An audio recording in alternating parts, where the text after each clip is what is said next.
So,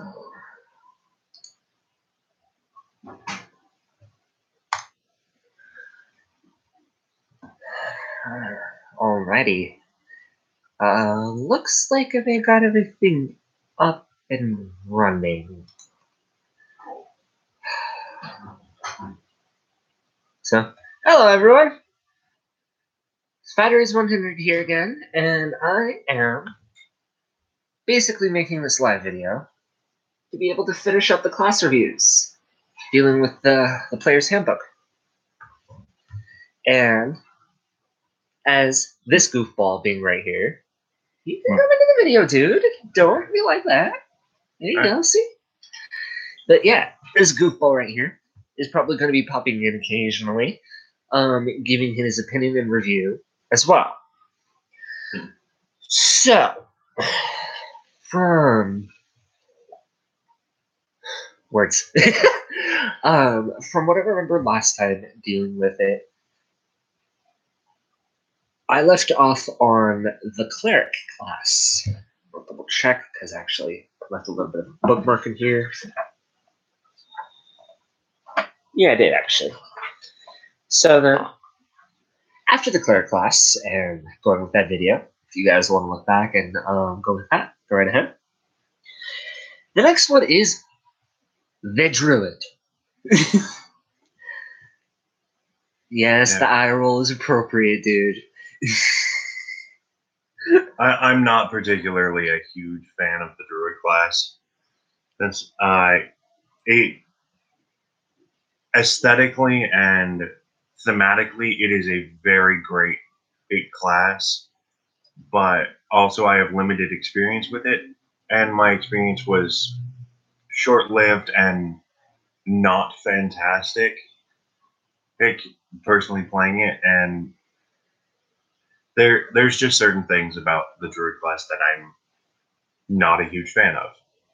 It's perfectly a viable class, and I suggest everyone who wants to try, like I do. I want to try and play every class. Agreed.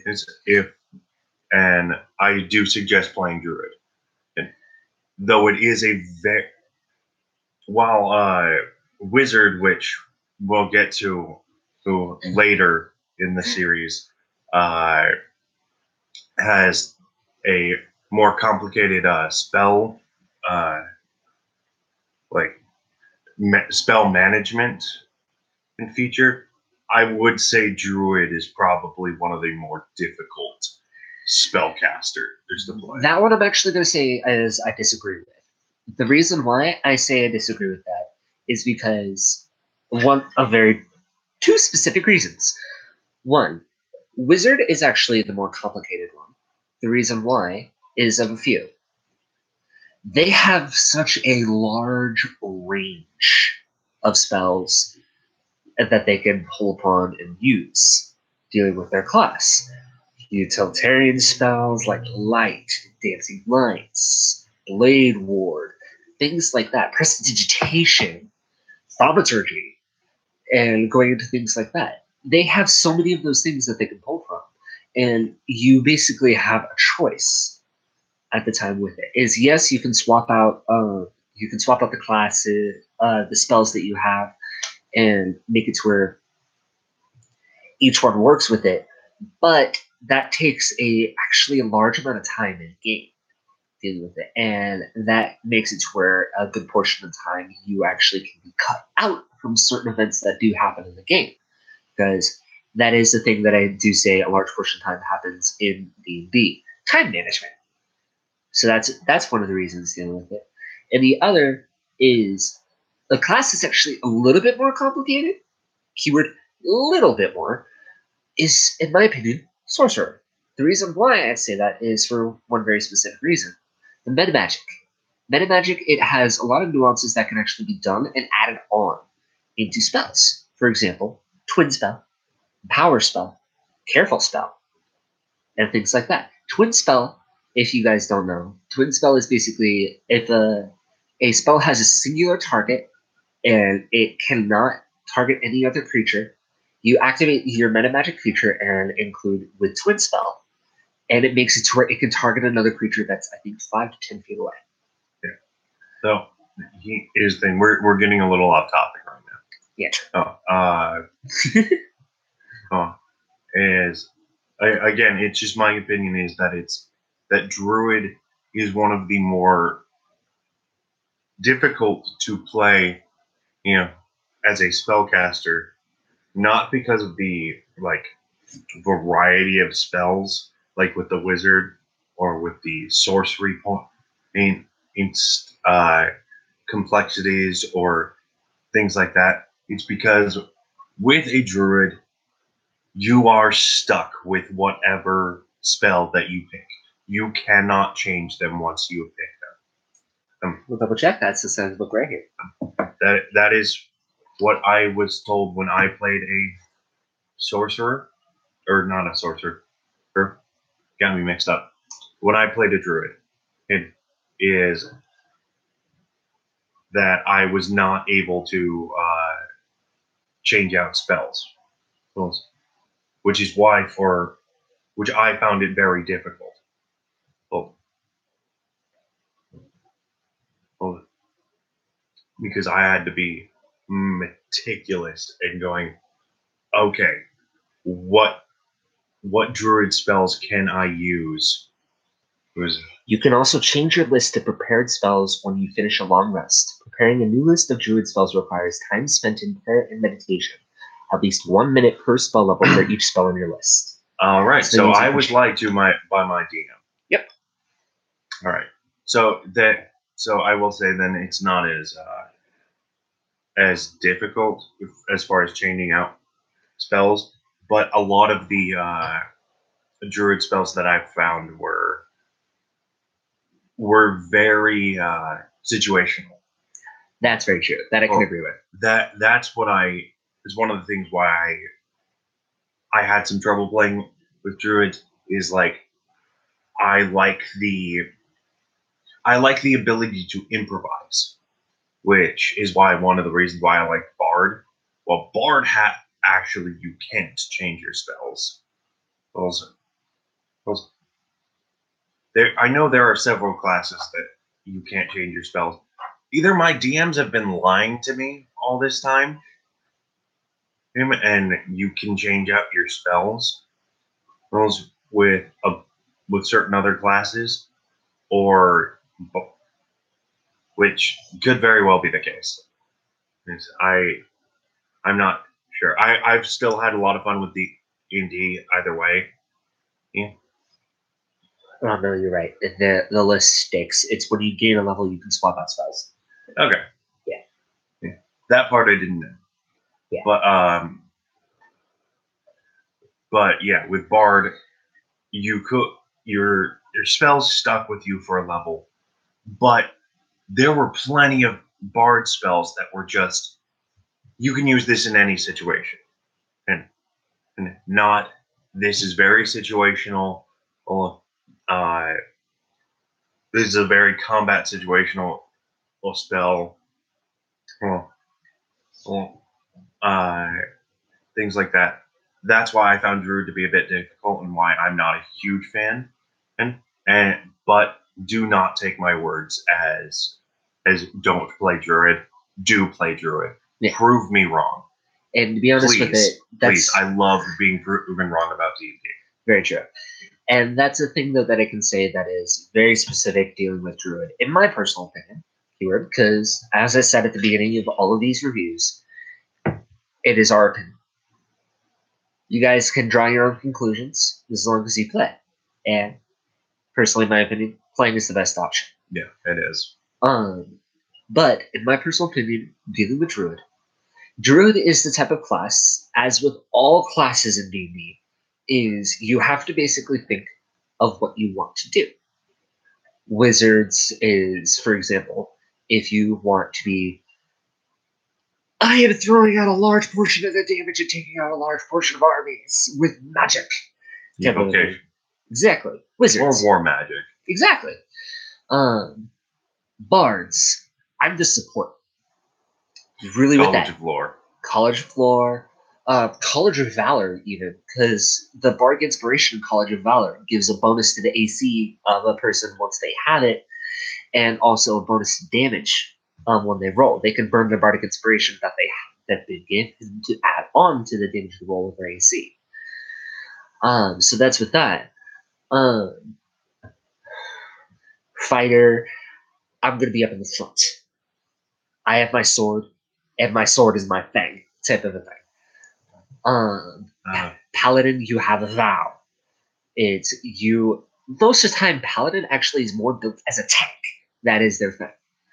Yeah, I have some words on Paladin, and we'll discuss that later because I find I find Druid to be the most difficult spellcaster I've played, and I've played a wild magic sorcerer.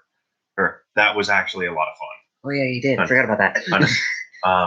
Like I said, I like things to be proven wrong about D&D, and the thing in our D&D group was that wild magic sorcerer, you shouldn't do it. It's too dumb. There's too many things could go wrong. It was a lot of fun. Yeah, it's because very specifically going with that is the thing with the Paladin is Paladins are very easy to play mechanically.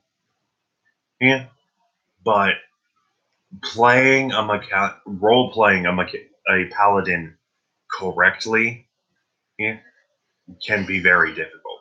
Like a little bit of a Paladin is definitely for a character you want to play if you are a veteran role player, or like if you have skill, if you have like experience in theater or improv, definitely try out a Paladin and see if you can play them to their strengths. Role play wise, mechanically they're simple as hell. Well, for the most part, or you smash things and you cast a couple spells. Yeah. But again, we're getting off topic. We should really just open up the book and start looking through Druid. Very true. So here's the book. So with no more gilding the lily.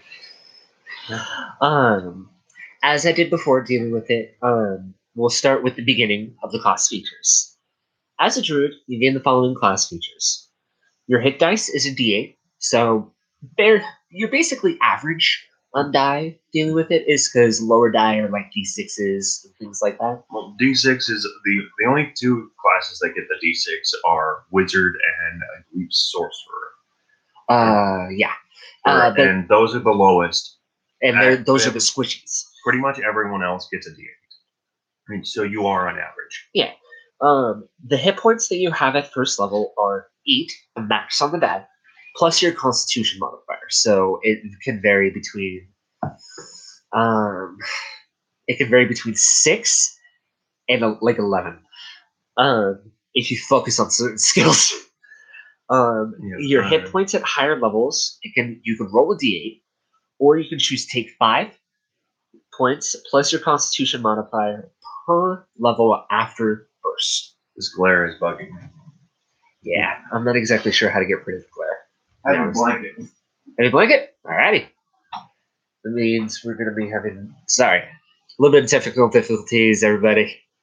As you know, I'm normally dealing with on how my normal videos and things like that are. It is very uncensored, very undone. And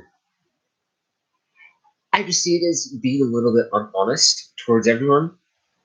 Because if I'm trying to cut up a video or something like that, why should I do that? It's lying. But going with that, how fast I'm going to exit frame to turn on lights. And Shane is going to be putting up the blanket to kill the glare.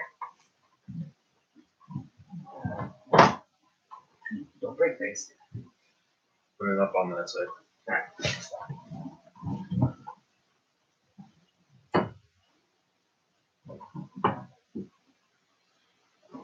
Set it up. There we go.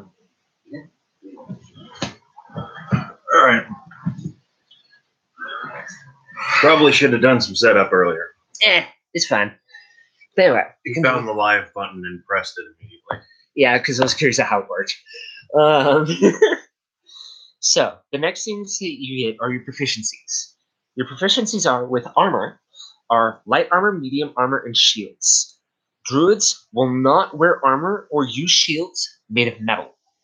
Is the reason why dealing with it is it's not directly from nature. That is the specific thing on how it's described. Yeah. Weapons that you're proficient with are clubs, so you can literally have a stick, daggers, darts, javelins, maces, quarterstaffs, scimitars, sickles, slings, and spears. And you also have a proficiency with an herbalism kit, is you know how to use the herbs of the wild. This entire thing. I also really like the history behind.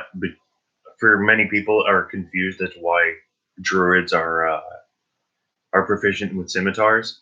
It's because the actual druids from Great Britain had a curved sword or short blade in it that I forget what it was actually called. But Gary Gygax was just like, you know what? Let's just call it a scimitar and have them be proficient with it because that is what the historical druids are. Exactly.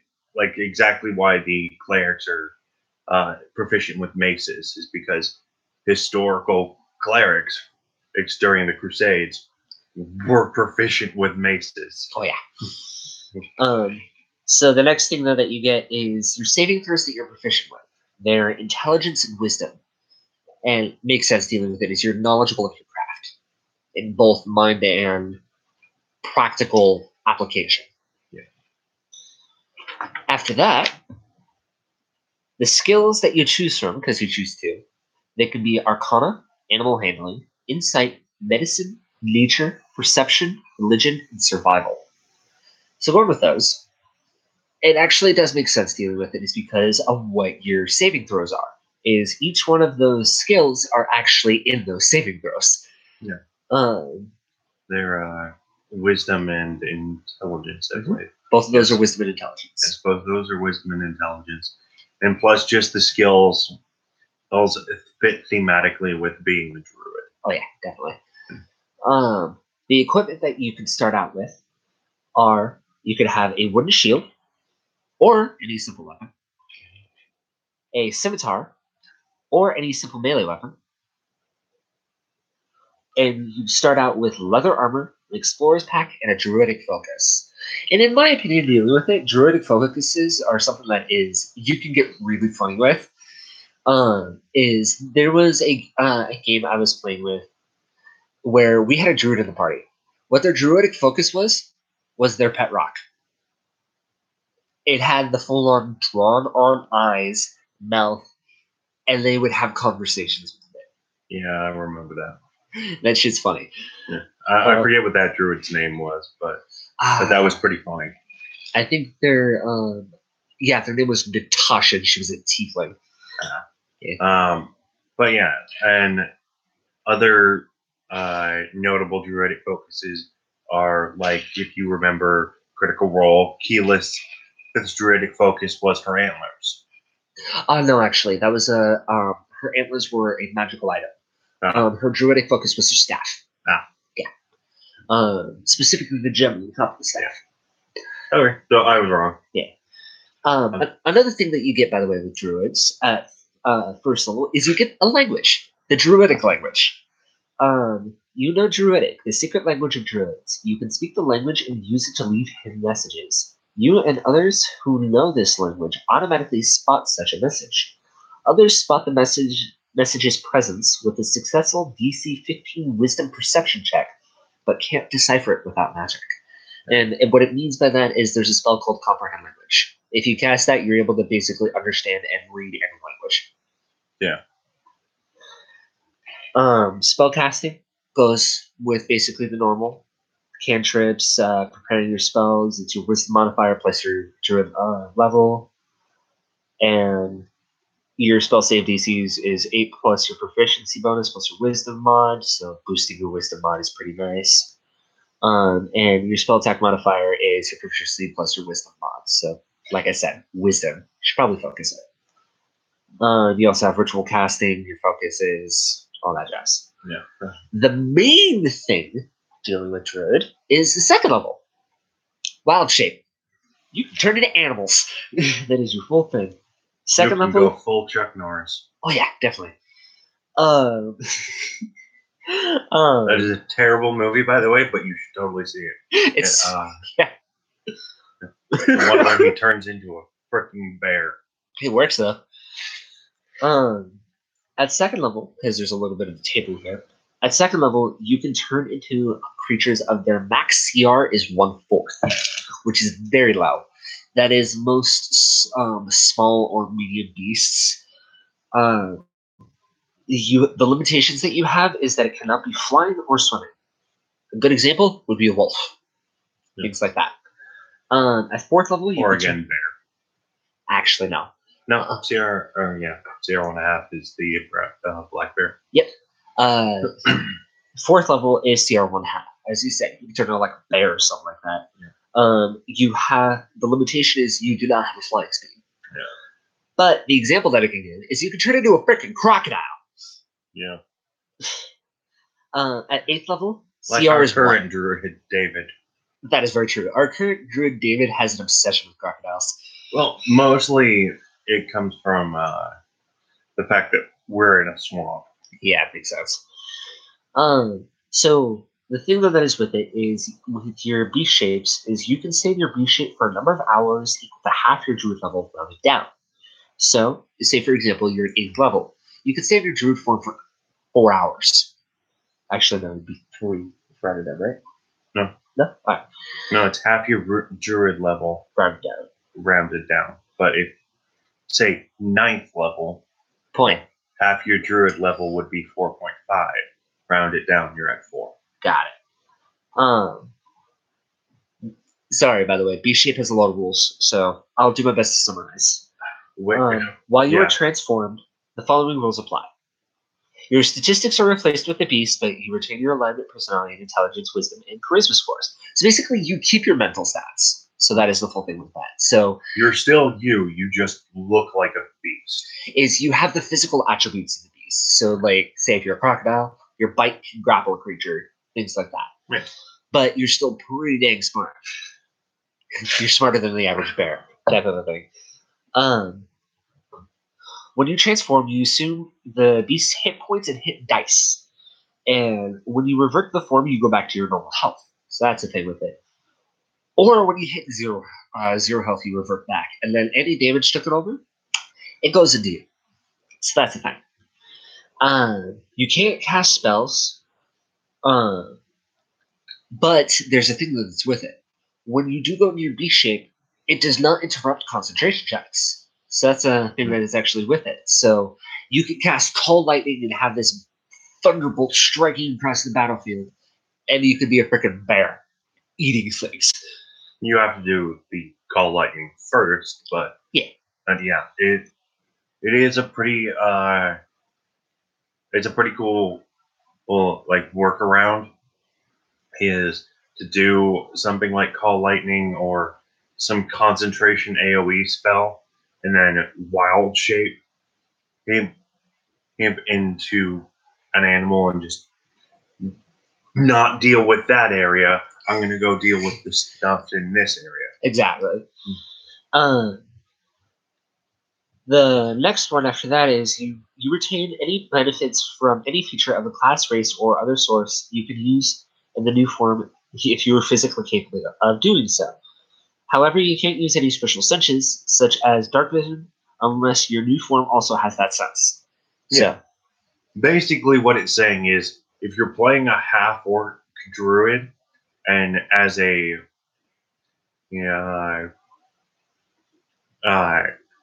as you in your beast shape, you get knocked down to 0 hit points. You can use your resilience and go to 1 hit point. This may not be advisable unless the creature that you are or playing at or have turned into is really strong. type of effect. Like, if the creature that you're turning into is really strong and doing a lot of damage to this enemy, and you don't want to get turned back into a half orc, or just that would be a good thing. Or say you're playing a tiefling druid like Natasha. Yeah, Natasha. Like Natasha, you're a wolf. You bite someone. You do a lot of damage. They hit you. You can hellish rebuke You can be a wolf that farts fire. or breathes fire. Sure. But yeah, like using racial abilities like that and in combination with your beast shape is a really good thing. Yeah. And I didn't get to do that with my druid because my druid didn't have that. My druid was a fearbolt. Fearbolts don't really have that. They have a great ability, a racial ability, where they can have the carry capacity of a creature larger than what they are, or a size larger than what they are. But I wasn't able to do that as my. Dude, you missed out on something. Think you let know of it? Is because if you're going with that effect, you can turn into like a bear, or you can turn into like a crocodile or something. Yeah. In Fearbold, they have the effect called Fade Step. Using their action, they can turn invisible. Yeah, fair. So it's just like invisible crocodile. Oh. Yeah, that is fair. I missed out on that, but then again, that was a very interesting little homebrew module that we did. Yeah. And But anyway, so that's Wild Shape. Oh my goodness, that's a wall of text. Because the only other thing that's with it is basically your corp infuses with your body. Yeah. That's the only thing. Yeah, and it gets a little bit more complicated. Not too complicated. Much more complicated once we get into the druid circles, specifically Circle of the Moon, which does alter wild shape. Yeah, true. Well, going with that is your druid circles is at second level you choose Circle of Land or Circle of the Moon. In Xanathar is there, I think, what? Circle of the Shepherd, Circle of Dreams, and if you want, you can go Circle of the Wayfinder, I believe. I think? Not 100% sure. But there's that. You gain normal ability score improvements, 4th, 8th, 12th, 16th, 19th, all that junk. Then at 18th level, you get a thing called Timeless Body. The primal magic that you wield causes you to age more slowly. Nope, just Circle of Dreams and Circle of the Shepherd. Got it. Wayfinder, I believe it is the Ranger Archer, or Horizon Walker. Oh, it's Horizon Walker? Was Ranger. Okay. But is the primal magic that you wield causes your body to age more slowly. So for every 10 years that pass, your body only ages 1. So there's that. Then there's beast spells. Beginning at 18th level, you can cast many of your druid spells in any shape you assume using wild shape. You can perform somatic and verbal components of a druid spell while in beast shape, but you aren't able to provide the material component. Okay, so there's a restriction on that. Well, that's also... God, now I'm just thinking about it dealing with it, a bear. Just lightning out of its paws. Yeah, but then again, you don't usually need the material component for most druid spells when you have a druidic focus. That's very true. Then there's the 20th level feature, Archdruid. You can use your wild shape as many times as you want. Yeah. Is if I remember correctly, wild shape is a bonus action? Yeah. Yes. The thing with beast spells is it's basically saying you can't use something like Revivify. Okay. Something that consumes a material component. Oh, sorry. The other thing that's with it is you can additionally ignore verbal and somatic components of your druid spells, as well as any material components that lack a cost and that aren't consumed by a spell. You gain the benefit of both your normal shape and your beast shape from wild shape as well. There's that. So, the 2 circles. So, there's that. Yeah, well, we're just going to go over the 2 circles from Player's Handbook.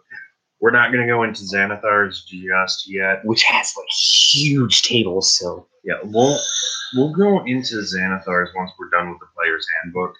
yeah, And that's basically will be the secondary review. well, yeah, it'll be the second series probably. Yeah.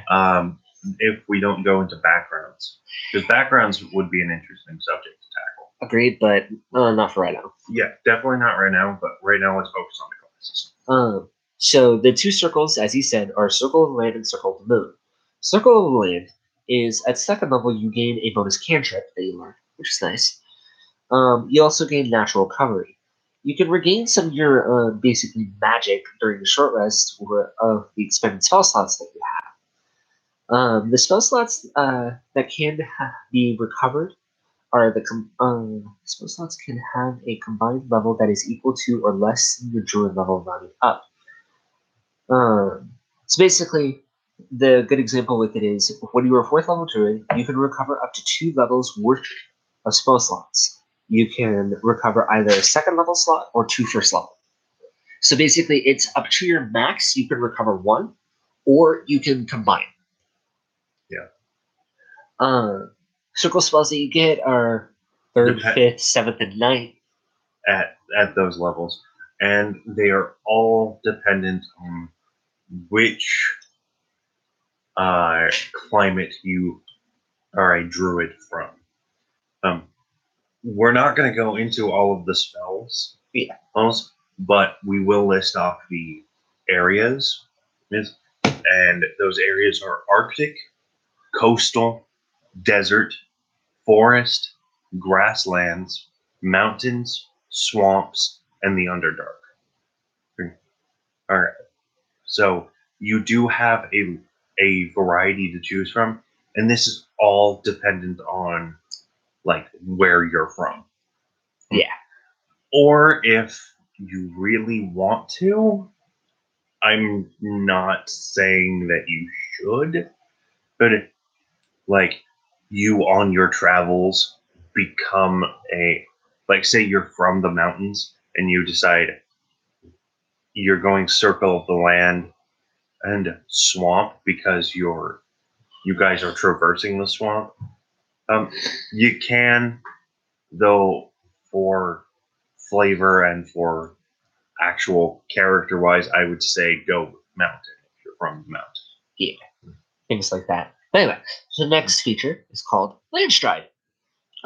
Moving through starting at 6th level, moving through non-magical difficult terrain costs you no extra movement, which normally going through difficult terrain costs you basically half the movement. Yeah. You can also pass through non-magical plants without being slowed by them and without taking damage from them if they have thorns, spines, or similar hazards. In addition, you have advantage on saving throws against plants that are magically created or manipulated to impede movement, such as those of your Entangle spell. That's actually really good. Really good. Thinking on that.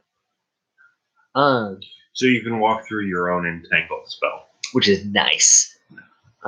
Nature's Ward is the next thing you get. When you reach 10th level, you can't be charmed or frightened by elementals or fae, and you are immune to poison and disease.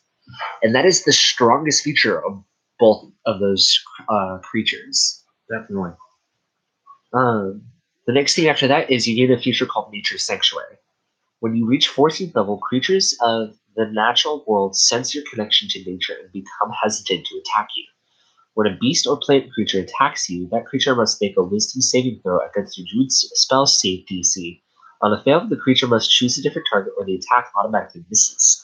On a successful save, the creature is immune to the effect for 24 hours. So basically, at 14th level, you have an automatic sanctuary spell. Yep. And that is Circle of the Land. That's Circle of the Land. It's an interesting circle. It is not one I have played in.